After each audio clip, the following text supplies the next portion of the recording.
langit ay parang 10 birhen, mga Kristiyano na mananampalataya, na yung 5,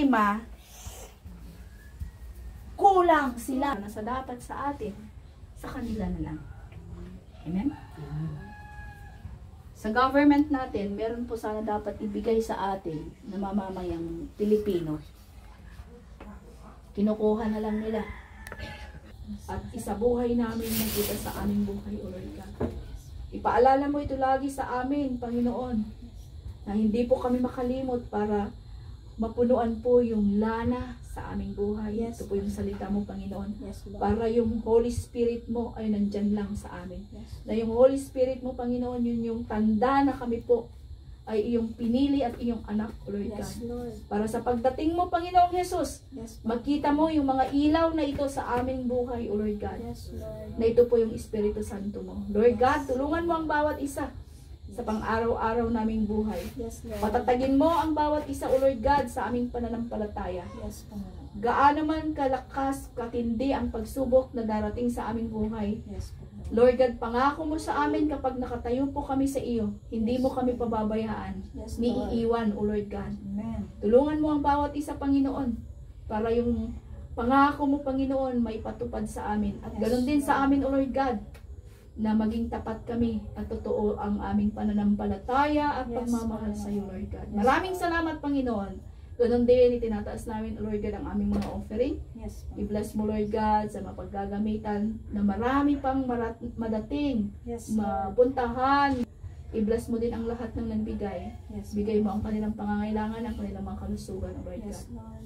Thank you din, Panginoon, sa mga pamahaw namin na ito. Amen. Palakpakan.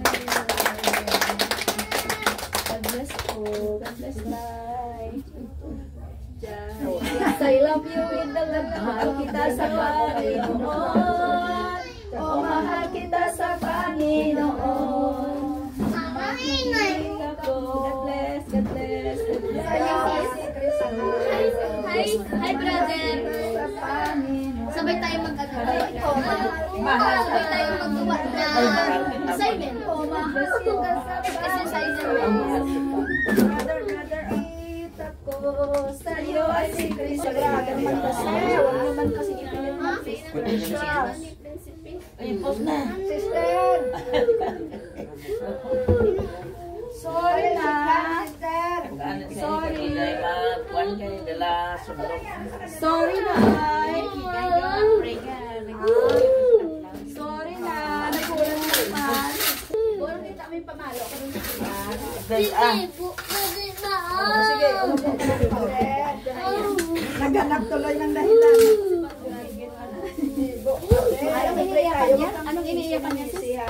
Pinagalitan kasi, nagpipray kasi, nag-aano siya. Makinig kasi, mag-pray din kasi.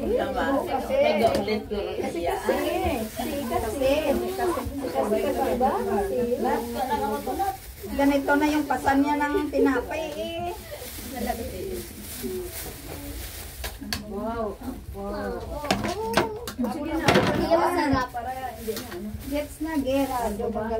Bigyan kasi na ng ulat ito doon.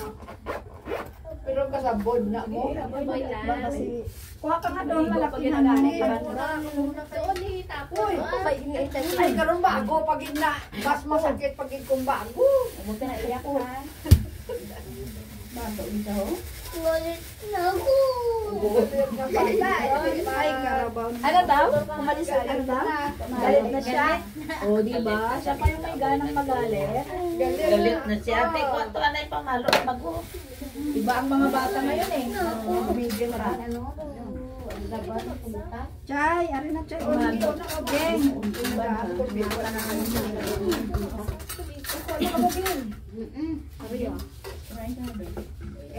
Ano to sis? Or tapos to ba na po? Hindi naman kanin yan. Iba din lang natin ang ay ano. Lain kang matako asigaw ko namin to. Ang matako gabi nga nga to, hindi man masigaw. Kung adlaw yung silaw, may nubura din para. Meron na bibili na, ano? May nagalipod. Kami ang tupara, kung nagaling ka doon, di ko tukas. Grado din kami. Wala siyang grado, pero ano siya, parang ano lang, parang UV, Reading ang reading. UV, anti-radiation ba? Yung sa liwanag. Chay, tangan Chay. Oo, to, ang tinakpan ko. Tres, ano gusto mo? Tugan, basta ibibenta ng tao, kasi yung mga tao din naman, tapos mo ilagay sa pinakamamura yon. Ang tao naman, dahil gusto man ng mas mamura, ayun, totoo na. Ganun pa rin yung presyo eh. Bye everyone. Bye everyone. Bye friends. Bye everyone. Bye everybody. Hindi pala everybody.